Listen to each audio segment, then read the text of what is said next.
Then Joseph died, and all his brothers and all that generation. But the people of Israel were fruitful and increased greatly. They multiplied and grew exceedingly strong, so that the land was filled with them. Now there arose a new king over Egypt, who did not know Joseph. And he said to his people, "Behold, the people of Israel are too many and too mighty for us. Come, let us deal shrewdly with them, lest they multiply. And if war breaks out, they join our enemies and fight against us and escape from the land." Therefore they set taskmasters over them to afflict them with heavy burdens. They built for Pharaoh store cities, Pithom and Ramses. But the more they were oppressed, the more they multiplied, and the more they spread abroad. And the Egyptians were in dread of the people of Israel. Hey, thanks for reading that passage of scripture for us. We're going to be looking at that in a few minutes. My name is Ron. I'm the lead pastor of Vitalpoint Church, and I want to welcome you to Vitalpoint Church. I'm so glad that you're here today. I want to talk about the 10th anniversary celebration this past Sunday for just a moment. And I just want to say it was an incredible experience, and I am so grateful for those who were there. The level of engagement from the parking lot to the reception, to guest services, to the kids, it played a huge role in making the night absolutely incredible. And a special shout out to the creative arts team that did an okay job with the singing. I'm kidding. They did a phenomenal job with the creativity of the music and the monologue, the spoken word, and they brought the house down. We talked about the past 10 years, and we talked about this idea of glorifying God, and through our faithful obedience, God's glorified himself. But then we also talked about the future. What would the next 10 look like? And I was so excited to be able to share that with you as a community. And for those of you who are part of it, I'm sure that it meant a lot to you as well. I thought what we would do is just show a brief recap of the evening, and there's some of the actual message in here. So I want you to just enjoy this for just a moment.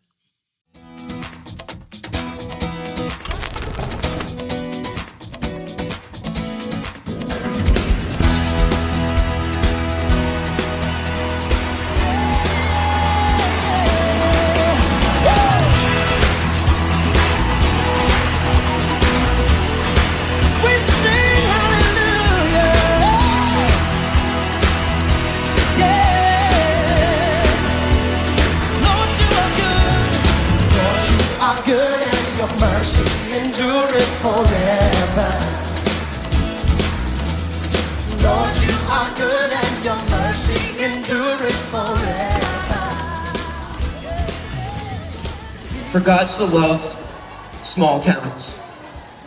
What many church leaders believe in Canada right now, and it's not just me and this wishful thinking and all this kind of stuff, but what many church leaders believe right now is that there is a small flicker happening in small town Canada, and that God is repurposing the church right now to go into these small towns and turn that flicker into a controlled burn so that Jesus may be known. Not a blazing inferno. I looked that up, and it's actually a burn that's out of control. That's why I called it a controlled burn, right? We don't want towns to burn down. But what it looks like for us as a church, this very specific calling on Vitalpoint Church is to go into these towns and turn the flame of Jesus up so that others may know him and find out what true life really looks like in relationship with Jesus. Why? For God so loved small towns.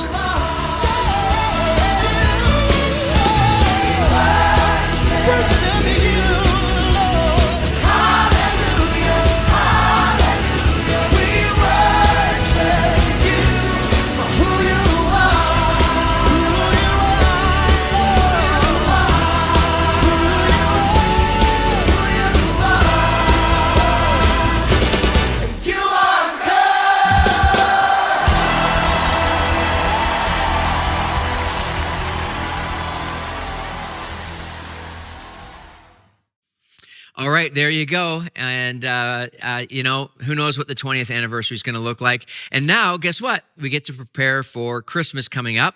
So please check your weekly emails for your particular site. If you're not on the weekly email list, please go to the website, sign up for your site, because all the Christmas plans are in motion. And we are getting prepared for the biggest celebration of the entire year, where over 1,000 people are part of the Christmas celebration services. And it's a perfect time to think about who you're going to invite. So please be paying attention to that. All right.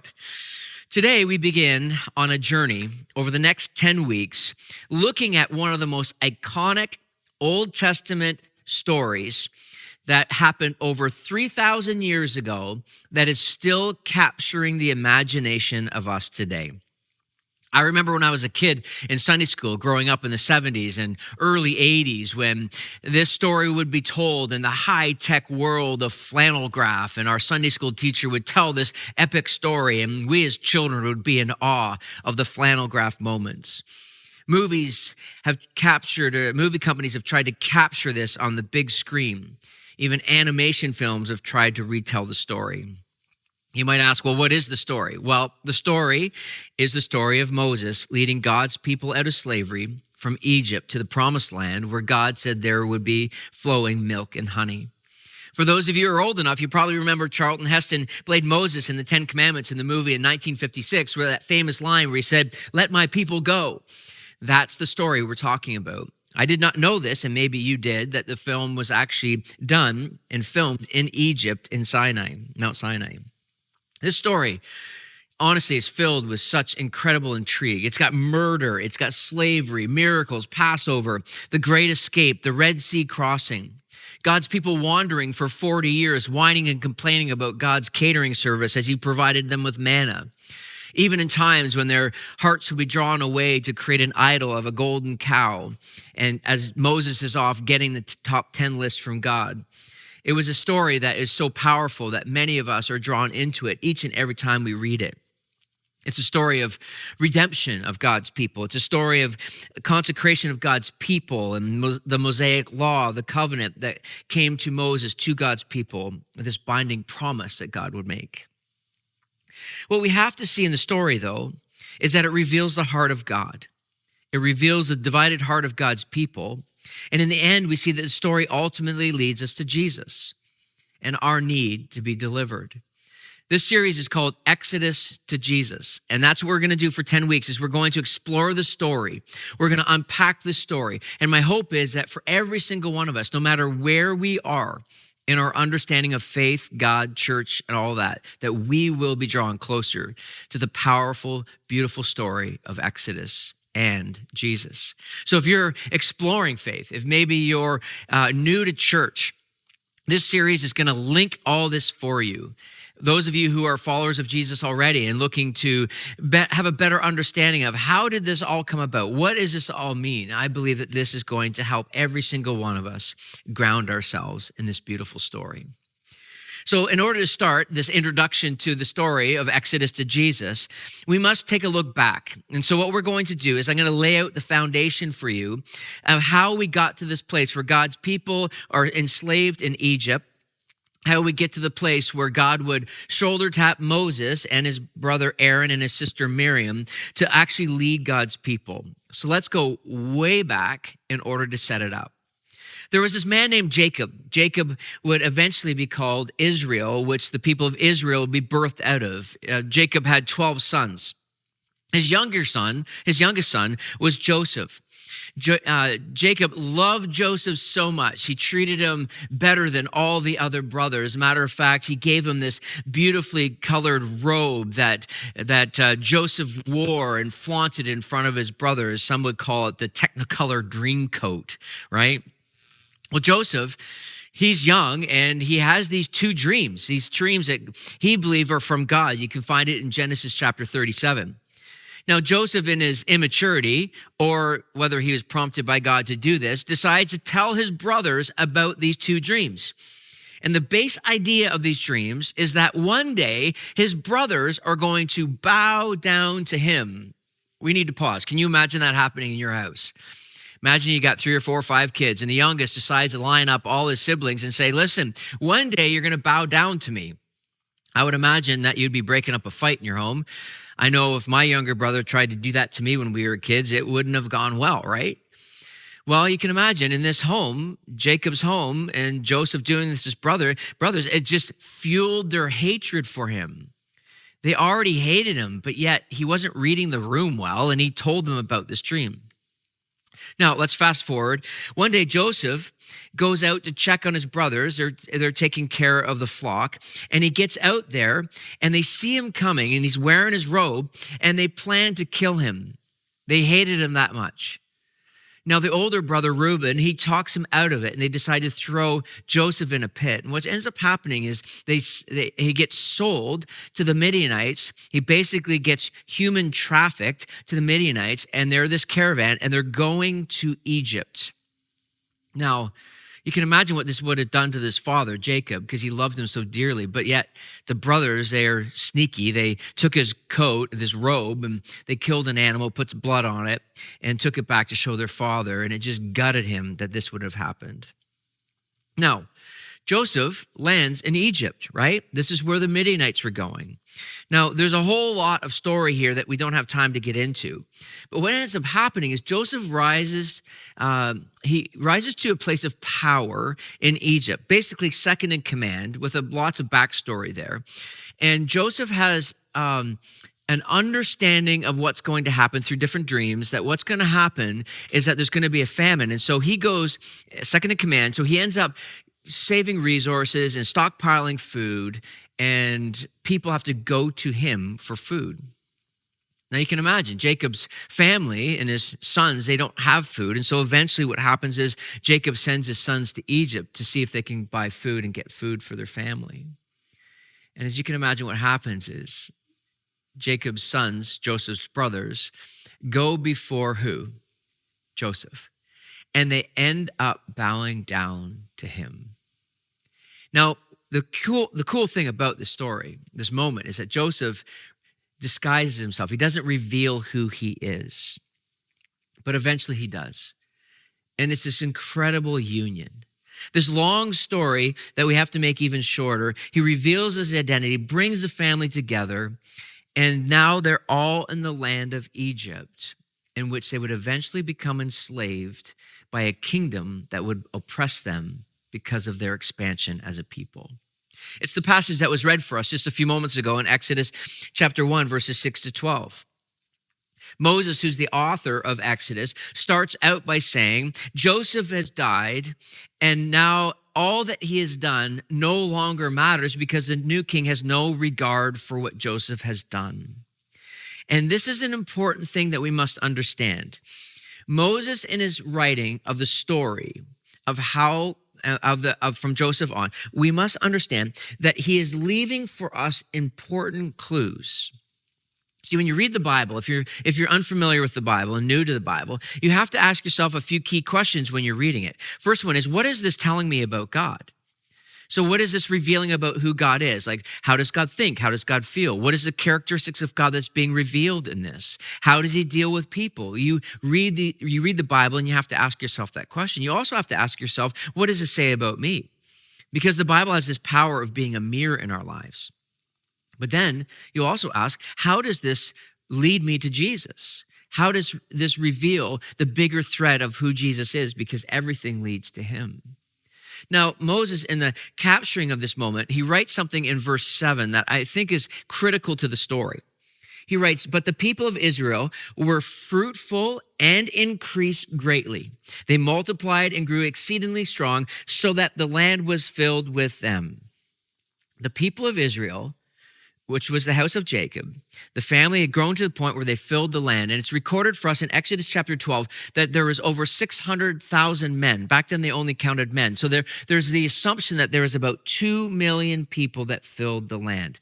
The important connection to this is that it was an expectation of God's people that they would become great, that there would be this increase of people, that there would be increase in strength. in presence in the lands in which they live. And this actually comes from a promise that God gave to a man named Abram, who would eventually become Abraham. In Genesis chapter 12, it's recorded for us this conversation between Abram, who would become Abraham, and God. Let me read it for you in Genesis chapter 12, verses 1 and 2. It says, "Now the Lord said to Abram, go from your country," which he's never done before, "and your kindred," he'd never left home before, "and your father's house, to the land that I will show you. Listen, and I will make of you a great nation, and I will bless you and make your name great so that you will be a blessing." Abraham would have a son whose name was Isaac. He would be the promised son to Abraham that God gave him. Now, interesting part of the Abraham and Isaac story, which is critical to what we're talking about, is that God asked Abraham to sacrifice Isaac. Now, side note on this, it seems like a very strange request of a promised son, and then God asks him to sacrifice him in an altar. And Abraham goes and does it. He binds Isaac up, he puts him on the altar, but God provides another way. See, in the ancient context, the gods of the day, the polytheistic gods of the day, would have expected the people to sacrifice children for blessing, for crops to grow, and for rain to come. And what God was doing in that moment is saying, I am not like other gods. I do not expect that kind of human sacrifice, because God provided another way. And out of Abraham and Isaac, he would make him a great nation. And out of this nation, through Abraham and Isaac, and I'll get to Isaac's story in just a second, it was that they would become a great nation, and they would what? They would bless others. The moment God put his plan in motion, it was to include a people set apart for his purpose, that he would call them his own. But listen to me on this. It's not to love them and to just provide their needs. It was for them to be a blessing to the earth and in the places in which they live. Set right into the design of the people of God was the multiplication, was the increase, was the presence, was the expansion for the purpose of blessing. They were to live different in the world in which they lived. Abraham has a son, Isaac. Isaac would have two sons, twins, named Esau and Jacob would be the father of the 12 sons, which Joseph was one. Now, I want to stop here because I think we need to just push the pause button and step out for a conversation, because I think it's important for us. We need to think about the link of this to the church. Let's make this a little bit more relevant for us. The church is God's dwelling place. Oftentimes, the church is the temple of God, where the Spirit of God dwells, or the church is the building or the field of God, or whatever. It's beautiful imagery. What we must understand is that God initiates a people in which we live in as the church. It's the continuation of understanding God's plan to bring renewal to all things, to mend the broken, to heal the wounded, to set the bondage free, those who are bound free. Matter of fact, Paul writes to the church at Corinth, he says that you are ambassadors, that you are messengers of reconciliation. So what we see right from Genesis 12, and then what we're looking at here in Exodus chapter 1 with the expansion, the multiplication and aspects of things, is the understanding is that there's an outward focus baked right into the DNA of God's people. And this stems right from this conversation that God had with Abraham. And then it extends through Christ, which comes to us as the church. This promise of a great nation to bless others is the promise. See, the word bless literally means this. This is beautiful. It means to bestow God's favor and goodness on someone, to add peace and grace to a person or a place. How amazing is that? That is the call of God on his people. When I think about our 4 locations and the idea of our different sites and different locations that we have in our towns, it's not that we gather a group of people that hide away on a Sunday morning for an hour or meet in homes during the week in the seclusion of a basement hiding unto ourselves. There's aspects of worship and connect groups and all that are important in our sites. But how I see this is that we are to be a blessing to the towns that we are in. You'll often hear me talk about that we are to be the fabric, we are to be part of the fabric of the town. So on your street, in your neighborhood, in the town, is that we bring the goodness and the peace and the blessings of God. There's this verse, a couple verses in Jeremiah that always strike me. They just blow my mind. It's a portion of God's people are in exile in Babylon. And in Jeremiah 29, through the prophet Jeremiah, God speaks to the people of exile. He says this in Jeremiah 29, verses 5 through 7. He says, build houses and live in them. Plant gardens and eat their produce. Take wives and have sons and daughters. Take wives for your sons and give your daughters in marriage that they may bear sons and daughters. Multiply there and do not decrease. But seek the welfare of the city where I have sent you into exile and pray to the Lord on its behalf, for in its welfare you will find your welfare. That is so good. That is so powerful. God's message is what? Become part of the city. Become part of the town. Build houses, marry, have children, plant gardens, contribute to the place in where you live. Why? Because the welfare of that place is conditioned. Your welfare is conditional on the welfare in the place in which you live. Jeremiah says that you're even to pray to the Lord on the behalf of these people. The remnant of God's people in Babylon would actually be told in just a few verses later that they were going to be 70 more years in exile. He says, don't sit around wasting time waiting for God to return. I want you to be for the place that you find yourself. When I think about our sites and I think about our existing sites and our future sites, what I think about is that we are for these towns, that we want to bless these towns with God's goodness and God's peace and God's presence. Because when that happens, all I can imagine is that the drug abuse will go down. Like addictions will be broken. Crime rates will go down. Spiritual darkness will be penetrated. I imagine families being restored and individuals finding healing emotionally, physically, mentally, spiritually.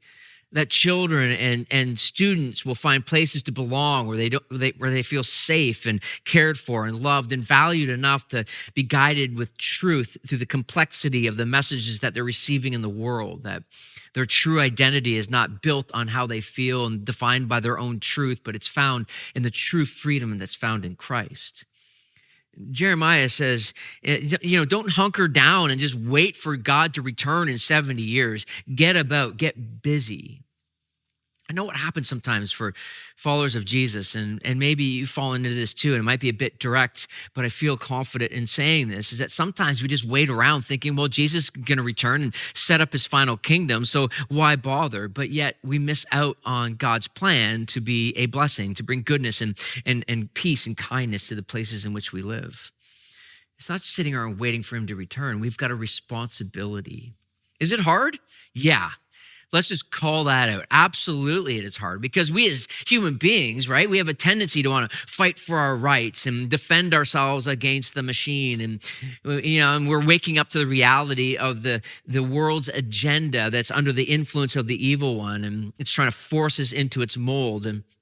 But yet maybe it's a simple, we need to pray instead of complain. Maybe we need to serve instead of fight. And Jesus is clear on this. He says in John 15, he says that the world has hated me, so they'll hate you. And he doesn't say that so that we play victim to the world's pointing fingers or the hate that they have towards those who follow Jesus. It's more of an understanding that we can live from a place of victory and be that blessing to those around us, which I think is important for us. So we see in the story, back to the story, I had to share that with you, but I want to get back to the story. The Israelites are doing what God expected them to do, right? They're increasing, they're becoming great, they're multiplying, they're living in this place. But the Pharaoh of the day, or the king of the day, he's like threatened by this. He's starting to live by fear in this. We see this in verses 9 and 10. He says, and he said to the people, behold, the people of Israel are too many and too mighty for us. Come, let us deal shrewdly with them, lest they multiply. And if war breaks out, they join our enemies and fight against us and escape from the land. So this fear has gripped him, and he now is going to do his best to crush them and to try to enslave them. But yet what happens is they continue to multiply and grow and expand. Verse 12, but the more they oppressed, this is awesome, the more they multiplied and the more they spread abroad, and the Egyptians were in dread of the people. See, here's the thing. It's easy to think that the enemy can try to destroy the plans of God, but nothing can stop the plans of God. Nothing can stop what God has designed to expand and grow. I would even say just briefly that I know that some are worried and fearful for the church in the context of the world in which we live in. The church is absolutely fine. It's not going anywhere. But what if we looked at this from a different angle? What if we looked at it from a different angle, that actually the pressure and the oppression or the persecution is actually the thing that accelerates the expansion and the growth. As much as the Pharaoh tried to stop this, tried to oppress them, they multiplied and spread even more. I look at the church in Acts, where the persecution came in the early church in Acts, and all of a sudden in Jerusalem, all these believers are being persecuted. They've got the good news of Jesus Christ in them, and the pressure pushes them outward, and the gospel begins to spread around the world. We even see this in the day in which we live, where places in our world where the church is persecuted, it thrives and grows and expands. What's interesting about the story, though, of God's people in Egypt is that the Pharaoh got to the point where he even tried to stop their growth by demanding that they kill all children that were born male. And he demands that the midwives, kill a child. When the child is born, they take the life of that child. But the midwives fear God, it says, and they choose not to. And in this moment, this is where the story shifts. This is where a baby shows up. A baby shows up by the name of Moses. His mom, who is of the people of God, a Hebrew, and she sees that he's special. You can read it for yourself. It's amazing. Like, I know all moms think their kids are special, but this mom said he is super special. And she hid him for a period of time, and then ultimately she takes him and puts him in a basket and puts him in the water. And Pharaoh's daughter sees him. Now, what's great is that his Moses' older sister Miriam is watching over him, and she kicks into mode. She takes care of some things, and then ultimately, this is amazing. Pharaoh's daughter eventually takes him into her home, and he becomes part of their family.